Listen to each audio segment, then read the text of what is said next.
half an hour, however many questions they have, and just like talk about Pratt life. Cool. And then you guys can ask questions, and if you don't have any questions, we'll just tell you funny stories until we like finish this out. Yeah. So they're half an hour each. Like Riel and Carter are veterans by this point, so. Yep. Telling you guys. So, yeah. Anyway, so today's Jose. Jose's in Wilson. He's gonna be my resident next year. Oh, hey. Yeah. I think he just left. We just wait. scared him away. Okay, never mind. Bye, Jose. So, okay, today's chat is on how to achieve a work-life balance in Pratt life. We're both Pratt stars. Matt and I were actually in mechanical engineering together. We've sat together many Simmons class and asked each other what's going on. Yeah. I don't know what's going on. What's going Oh, You just gotta find like the least clueless person Mm-hmm. and sit next to them and make sure that they explain it to you after the professor explains. Jokes though. It's not that bad. It's not that bad. Yeah. So, okay, quick intros. I'm Judy. If you don't know who I am by this point, where have you been? What? Who are you again? I don't recognize you at all. So, Jay, you. Okay, no. So, Judy, going to be an RA in Wilson, rising senior studying mechanical engineering, and I brought my good friend Matt. Hi, I'm Matthew. I'm a rising Matt. senior. Studying mechanical engineering in English. Wait, you're studying English? Yeah, I'm You're double? major. Wait, is that? Oh, okay. I didn't know that. Okay. What do you know? Yeah, and let's see. I don't know. I'm from Brooklyn. What else? I don't know. Oh, what are you doing this summer? Oh, yeah. Aside from the license, I'm working at a educational tech startup over in Huntersville called Versamy. And that's been a lot of fun so far, just because it's been like 10 different things like every day. Having working at a startup is just like, it's like college, but just kind of time spent for multiplier. Which I'm sure Judy can tell you. Yeah, lots of fun most of the time. Most of the time. Anyway, Jose, you're actually here. Jose tells me. Yeah, I'm here. That's the only thing that he'll tell you. I did that once. Oh, did you really? Yeah, that's great. Oh! Okay, well, Jose's still doing it now. What am I doing? I sell knives. Yeah, do you want knives? No, you're not selling this coffee shop. I prohibit you. Alright, Riel, quick intro from you. Hi. Okay. I'm Riel. I live in Durham, as Judy said, and I want to major in ECE and comp sci. I don't know what else. I lived in Durham for 15 years. I don't know. I guess that's it. You can show us around when you get here, or when we get here, or wherever. Yeah. Alright, I'm Carter. I'm also interested in ECE and comp sci. Like you said, I'm a rower, and that's me, basically. yeah, that's Very nice. That's good. Alright, Jose. I'm Jose, and I live in Dallas, Texas, and I plan to major in biomedical engineering and minor in finance. Cool. So yeah. I have a minor in econ, so I can talk about that a little bit. Yay, we're like twins. Oh my gosh, we have so much in common. Okay, so the questions to start off with. What are the rumors going on? How many hours are they scaring you with that they said? I heard it was studying 24/7. 24/7? Not true, because No, sleep you and sleep eat. sometimes. Yes. Yeah. See? That's good to hear. You get about an hour of sleep. Yeah. No, the work is definitely not 24/7. I would like to say that I'm not the best Pratt student out there. Like, I don't devote too much time to my studying because I'm just procrastinating for other things and I get distracted easily. I'll limit myself with those. Yeah, like definitely not like the 24/7 Pratt. Yeah. So, I mean, given a normal course load in a semester, how many hours would you say you study? Okay, so let's see. I took 4 classes, which is the normal amount. junior year fall, and it was a pretty. I mean, it was like a combination of classes, but I'd say like 4 or 5, like 4 hours like a day, 4 or 5 hours a day, like just spread out, like doing work, and that's split between. I was taking 2 ME classes, 2 English classes, so I was doing a lot of reading, English classes, and then problem sets. Problem sets will just vary, both like based on your familiarity with the subject and the quality of the instructor and the hardness of the problem set, and whether you do any groups and whether you can use MATLAB. It's like a whole. Yes. You'll quickly like learn how to budget your time for the problem sets for each class you take. Like within like the first week, and then from that you can kind of budget your time for the rest of the semester. Because there are some problem sets that require you to really sit down and focus for 2 hours or 3 hours or 4 hours. But there are other problem sets that are just like kind of intuitive, and you're like, okay, I've done this problem. All the other problems are use the exact same technique, so I just need to set up the problem. I don't even have to do the calculations. Doing calculations is just punching numbers into a calculator and a monkey can do that. Maybe 12 months. Eventually. Yeah, eventually. The probability of the monkeys getting there is high. Okay, let's see. For I guess like, what about the difficulty like from freshman up until senior year? Right. So I can speak for the ME track kind of. I originally came in as BME English for my freshman year, but you don't start taking like BME classes until like the sophomore year, and I switched before then. So there's like the general. So freshman year is just the general engineering track, and that's a math, 103, a writing, And a physics. Yeah, and then that's first semester, and the second semester is like another physics, another math, another engineering class. Yeah, based on I think that's when you can start going specific. And you do ME 121, which is like ME curriculum. And so freshman year, so for me personally, I didn't develop the best study habits in high school.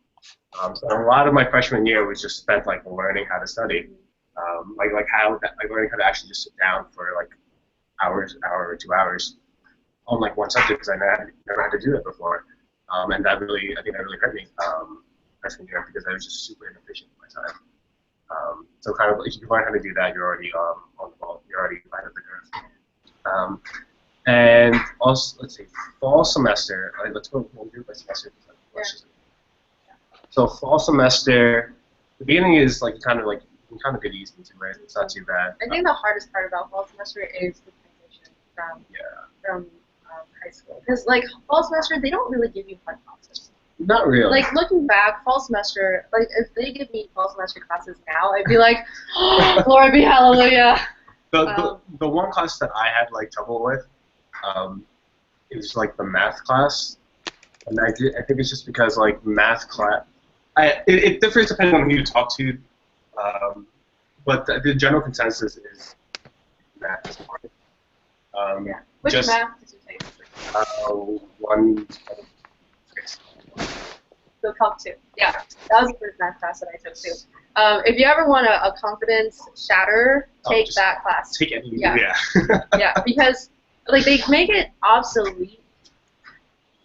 Like they make you know definitions of functions and like why. So this is like a tangent from like another rant I'll have of like as they're asking me about the engineering curriculum in general. But like deep math is taught. So the engineering so the math that deep engineers take is the math taught by like theoretical mathematicians. So which for me is really hard to understand because I kind of just learn best in like context. So somebody explains to me why was a function created, or why do we learning to integrate stuff, and then kind of show like real world examples that super helps. But deep math is really like it is kind of like definitions. So if you're not of like that, that's kind of hard to be on. that said, I made really really solid friends from that math class because misery loves company. Oh, yeah, 100%. Yeah. I think like some of the people in my math class are still like, hey, like remember that math class? That was shit hard. Like it was something like I took it with you. Yeah, so first semester generally is harder in terms of transitioning and not being distracted by everything that they throw at you because freshmen, you guys will be there will be a lot of things thrown at you. So you just have to be like, what? Like, no, like that's going to be too distracting. Like, I don't want to do that. Oh, this is kind of interesting. Like, I'm going to decide to spend some of my effort doing this while I do this engineering track. So that's mostly first semester. Second semester, you kind of get into the groove of it. I think my hardest semester would have been junior year, actually. And it really depends on, like, the combination of classes. So, like, for mechanical engineering, like, not to get too much into the details of, like, the different disciplines, but there are some hard mechanical engineering classes, and there are some easy mechanical engineering classes, as it will be the same case with the ECE, Comp Sci, or BME or civil. Especially for the ECE, like it's just a tangent. Find upperclassmen who are also ECE. There are certain ECE combinations of classes that you do not want to take together, just because some of them are like heavily project intensive, and you will end up doing like 25 hours of work a day, and you can't do that.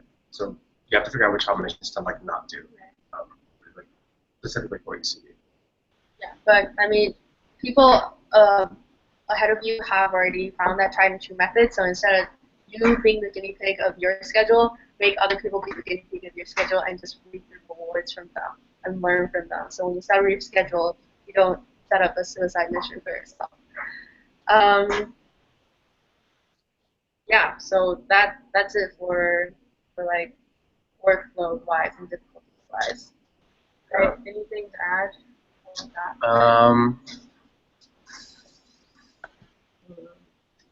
If you you get a lot more out of your college experience if you budget your time. If you invest like 15 hours of work like doing homework and studying, when you don't have to, the opportunity cost of those hours you'll end up kind of regretting later on. It's very true. I remember when I was in high school, pulling all-nighter was cool. It showed that you were so hardworking. There was so much work to be done that you couldn't sleep that night. When you get in college and you say you pull an all-nighter, you're going to get a little bit of sympathy, but most cases people are going to be like, I just feel like you didn't have to do that. Yeah, you didn't have to do that. Why did you do that? Like, that shows that you didn't manage your time properly. People, Yeah, it's not a cool thing to pull an all-nighter. Like, sometimes it's necessary, depending on how you manage your time, but don't flaunt it. If you pull an all-nighter, get some coffee in the morning, like, go to your classes, then just take a nap and pretend like it didn't happen. Don't let it happen here. May I ask a question? Yes, you may, Jose. Thank you for asking so politely. You act like you're surprised. So a big topic that's been in the engineering chat is like, what computer should we bring? And I think this has been answered a lot, but this is just to clarify. Is there a specific like brand or specific type of computer that engineering students prefer, or can you just get any computer that you like, and it'll sort of like it'll be fine for engineering? Is there a brand that you shouldn't get? No, because MATLAB works. There's MATLAB for Windows and for Mac. Yeah. And SolidWorks for Windows and for Mac. SolidWorks for Mac. We can partition your hard drive. You can offer the Windows OS. Yeah. You can do that. So. Or like the VPN, like ECL. Right. So the answer is you can get whatever laptop you want. Yeah. I think the overwhelming majority is Mac. Majority of people have Macs. Yeah. Mm-hmm. So if you want to be like mainstream, get a Mac. Stand out, Jose. Mm-hmm. What? You want to fit in, or do you want to stand out? I like to conform. I'm not afraid to say it. Yeah. Actually, ironically, by saying it, I think you because most conformists do not confirm that they're conformists. Yeah. Anyway, so yeah, to answer your question, Touche. Thank you. Hair flip. Oh, I don't have any hair. Um, yeah, you can go wrong with any kind of computer. Like there are so many softwares that do offers for both Windows and Mac. There will never be a case where you have one type of laptop and then you require some kind of software for your class and your laptop doesn't have the operating system for that software. Like that will never happen. So personal preference. If you're a conformist, get a Mac. But if you're not a conformist, do whatever the fuck you want. Okay. Can I ask one more? Yeah. Must. How many long-term projects are there? By long-term, I mean like things that you have to be working throughout the semester. So, for example, like a good example in high school would be like a research paper. So something they assign like at the beginning, and they don't really mention it until like a week before, and they're like, "Hey, by the way, that research paper is due," and you're like, "Oh shit." That varies between. Oh, Jose, I see your face. You're in the light. So, okay, let's answer the question in the general sense, like what every engineering discipline will have to go through. So, every engineering discipline has a thing called a design class or a capstone. Yeah, and a capstone lasts a whole semester. So you get together with a team at the beginning of the semester and you work on this one project for the entire semester, right? That is a guaranteed long project that you have to do. That happens in your senior spring, and a lot of preparation comes before that in terms of prerequisite classes that you would need, and also like thinking of ideas and thinking of projects that you want to do. So by the time January hits, you can write a proposal that you're happy with and be happy that you're going to spend the next 4 months working on this project with the people that's on your team. Other things, so long-term projects, and this might be not on your radar right now, but there are a lot of engineering clubs at Duke, and when they start a project, they started in September and they work all the way until April. So some examples, motorsports is one. So motorsports designs an entire Formula SAE car every single year, so they start in September. They actually start in the summer for the people who are really into it, and they start planning and designing, and then they take people on in August when you have the activities fair and you say like I want to do this as well, and they just work throughout the year, and then they have competitions in May and June. They go all around the country racing their now working in Formula SAE car, and then there's Dev. Oh yeah. Yeah, Dev Duke electric vehicle. So also same thing, but instead of a Formula SAE, they make a vehicle that's powered entirely by electricity. Yeah. There's also IT, there's robotics. If you want something more interdisciplinary, there's DFA, Design for America. These are all clubs that do projects all semester. And they can be like 2 semesters long too, like some DFA projects. But yeah, and also as a side note, I highly suggest participating in one of these clubs, like one of these project-oriented clubs, because other than labs, there really isn't much going on in at least the ME classes. Yeah. So Okay. we now live in a world where when you look for a career, when you look for a job, it's not so much what you did in your class and what GPA you had, although those are factors to show that you have the baseline qualifications. But what's up? Katya! Holy shit! I don't want to distract you guys. We're dropping Gabby. Okay, cool. Yeah. Wow. Okay. We just have a long time friend that we haven't seen in a while just coming to our house. Anyway, so it doesn't matter what classes you took because that doesn't differentiate you. Like everyone's going to end up having an engineering degree from Duke. But what differentiates you is what kind of project you worked on at Duke.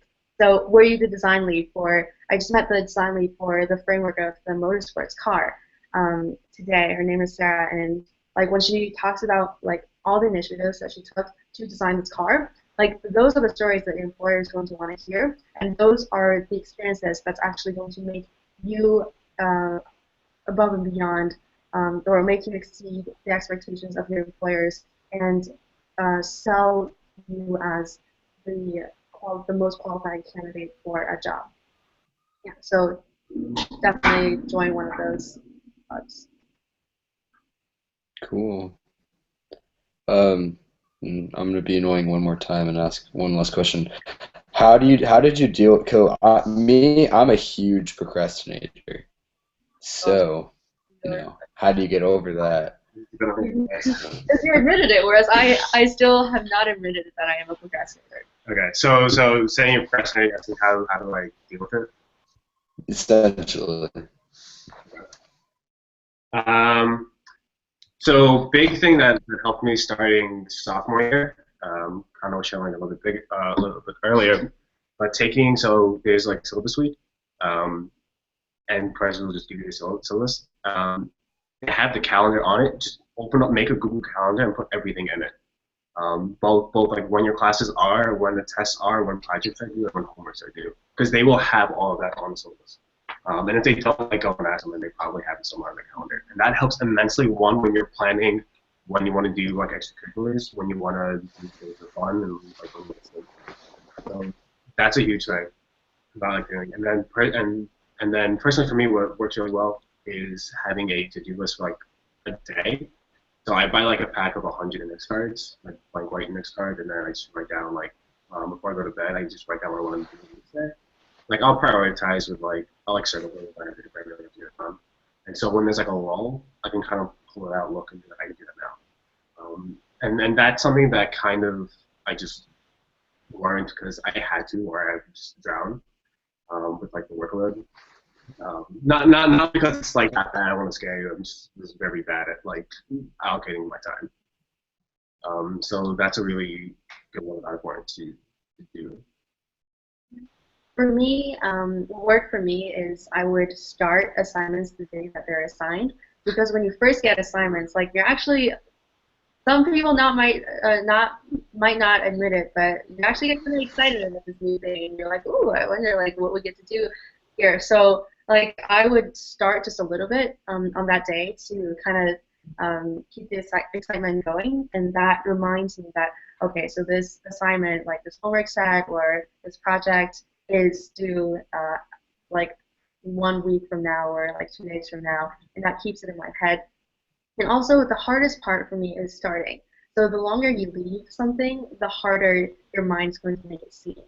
And so if you leave like a huge assignment to like the last day that it's due, like, starting is going to seem impossible, because finishing it will seem impossible by that point. And so there's like the motivation just like kind of goes down from the day that you get the assignment. What else?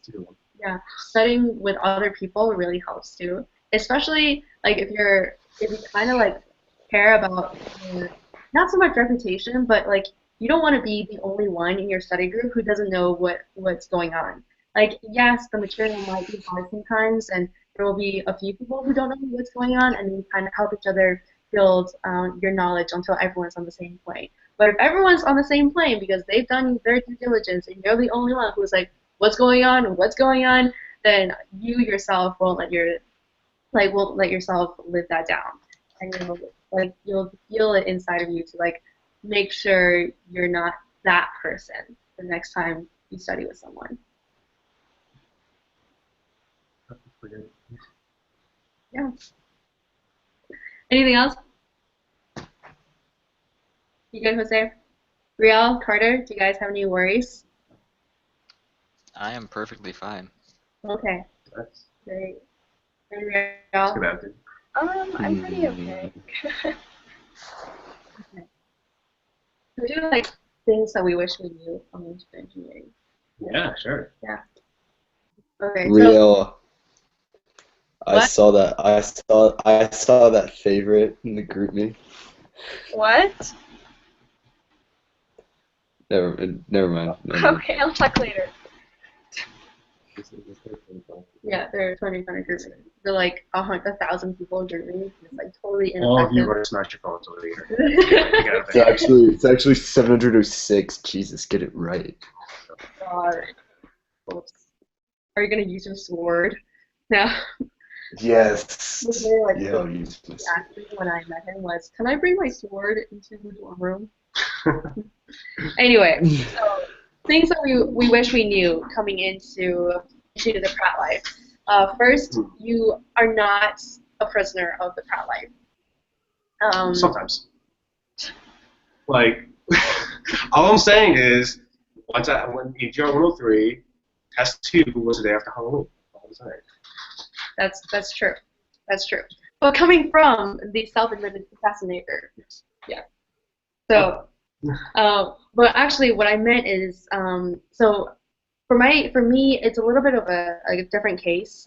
But the more I'm in Pratt, the more I realize that I would have done better if I had chosen a different major. But because when I chose Pratt right off the bat when I came in, I felt like I owed it to myself to keep going with my decision. Because at that point, if I had dropped Pratt, in my mind, it would have felt like quitting. When in reality, it would have just been like a time of exploration for me. So yes, I'm a mechanical engineer, and yes, I enjoy my classes, but the thing that I actually know is my calling now has nothing to do with engineering. And I just wish I figured that out sooner, and I gave myself the freedom to like make that switch when I realized that Pratt wasn't for me. Some people switch into Pratt, they come in as Trinity and then switch into Pratt because they want to be engineers, and others they switch out of Pratt because they realize they don't want to be engineers. And there's no shame in either case. I think there's actually a lot of beauty in giving yourself the freedom to choose in your freshman year and sometimes in your sophomore year. Right.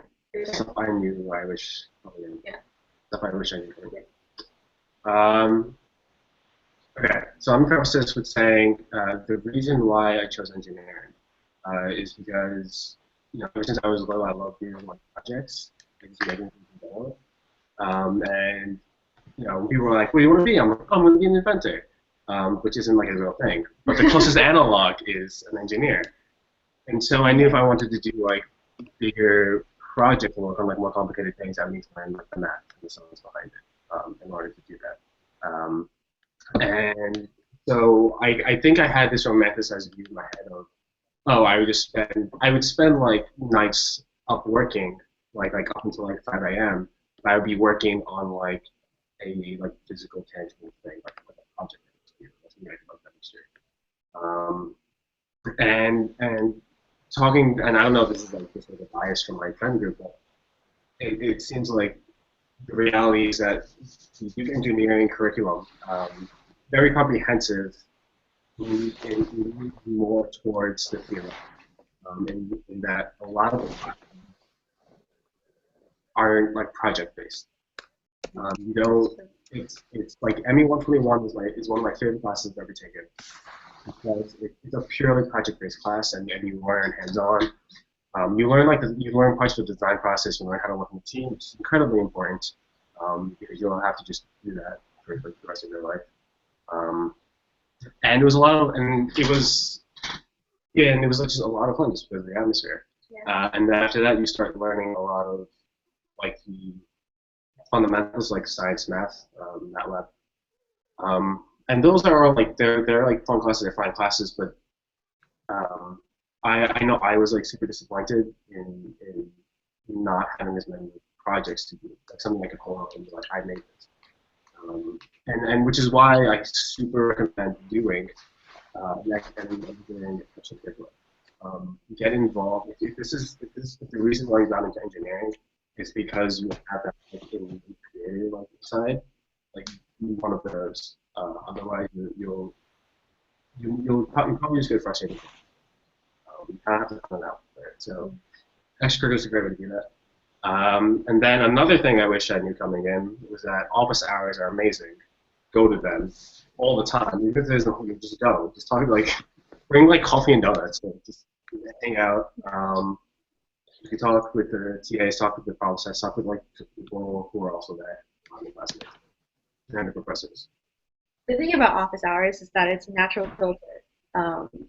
for the people that you actually will meet. Because what kind of people go to office hours is people who have that innate curiosity to learn more. So like you're not going to find slackers who go to office hours. Everyone that you meet at office hours are people who want to do good. Their chances are they're already doing pretty well. Like, most of our classes do very well, but they go to office hours and they do more. They're curious to see where they can get better, and that's the kind of people that you want to surround yourself with. So imagine if you can study with those people constantly, and office hours provide a perfect platform for you to find those people. Something else. There was something else that I wanted to say. House closes at 4 a.m. Yes. Doing job closes at 3 a.m.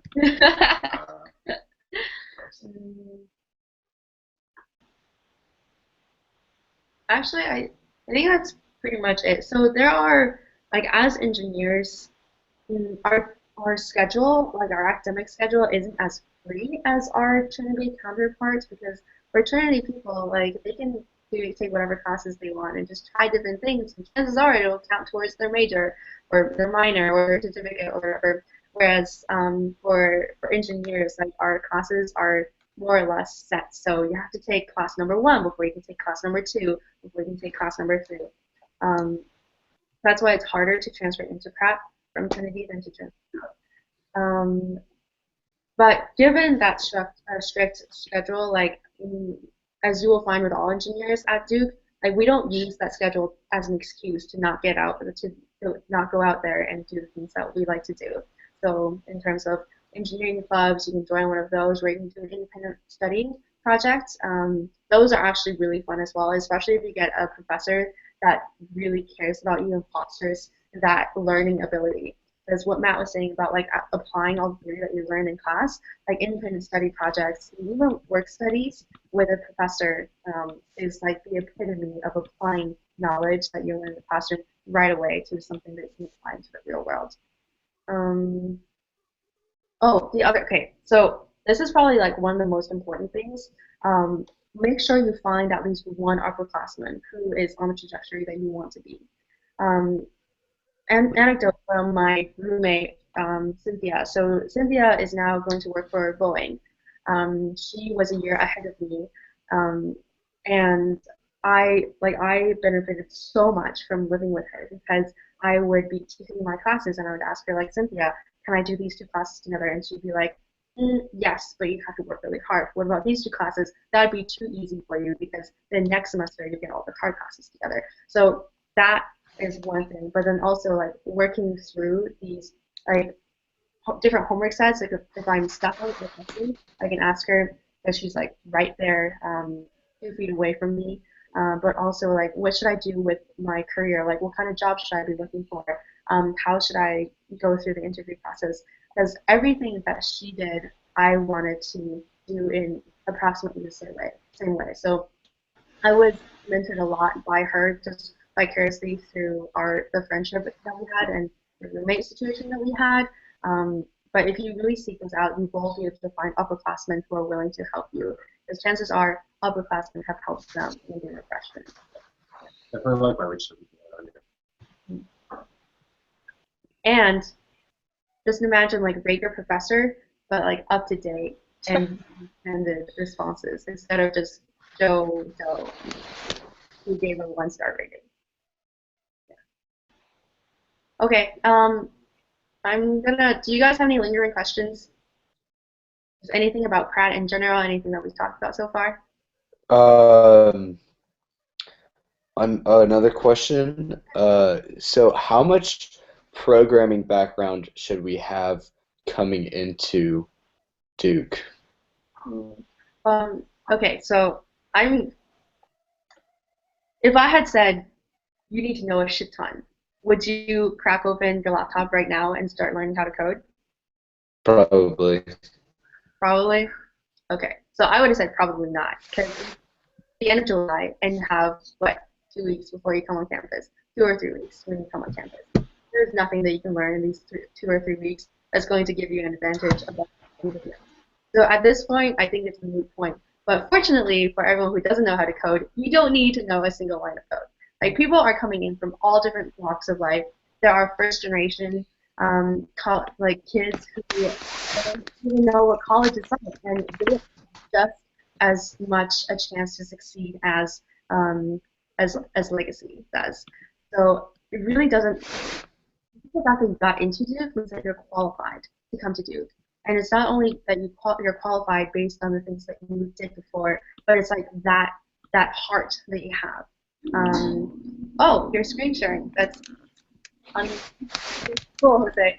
So it's the heart that you have that allows you to do what we expect Duke students to do.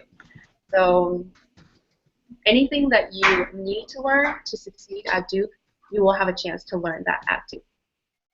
Yeah. And also, like, you need to know programming basically for like 103, and you learn it in 103, region 103. And then after that, unless, I mean, you don't need to do programming at all. Like, you'll have to use MATLAB for like labs and process data. But if you're doing it up, you like look online. It's definitely useful to know. Don't get me wrong. Like it'll cut your work time in half if you can get like MATLAB down, especially starting from 103. So I would say like invest the time in that class especially, because it's also you can stop. It's kind of like the first hurdle. Different level. Don't take shortcuts in your basic engineering classes. Yeah, because those will come back and bite you in the butt. That's actually. Did you see my screen share? I did, but it was super small. My sign up Code Academy. I mean, yeah, it'd be like if you think you have fun like learning Java for the next few weeks, then go ahead. Like I'm not gonna come hunt you down and be like, no, Jose, smash laptop, don't do this, go spend time with your family. You spend time with your family because think of all these weeks. Like, what is it that you can do now that you can't ever do in the future? And the biggest thing is to be a kid in your parents' home. You learn this a lot. Because even when we come back, like when we go back home, it's not the same.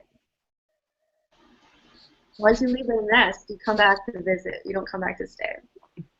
No, it's true. I use home for free to Duke now. Yeah. That hit me in the feels, Judy. That hit me in the feels right here. There's plenty more where that came from.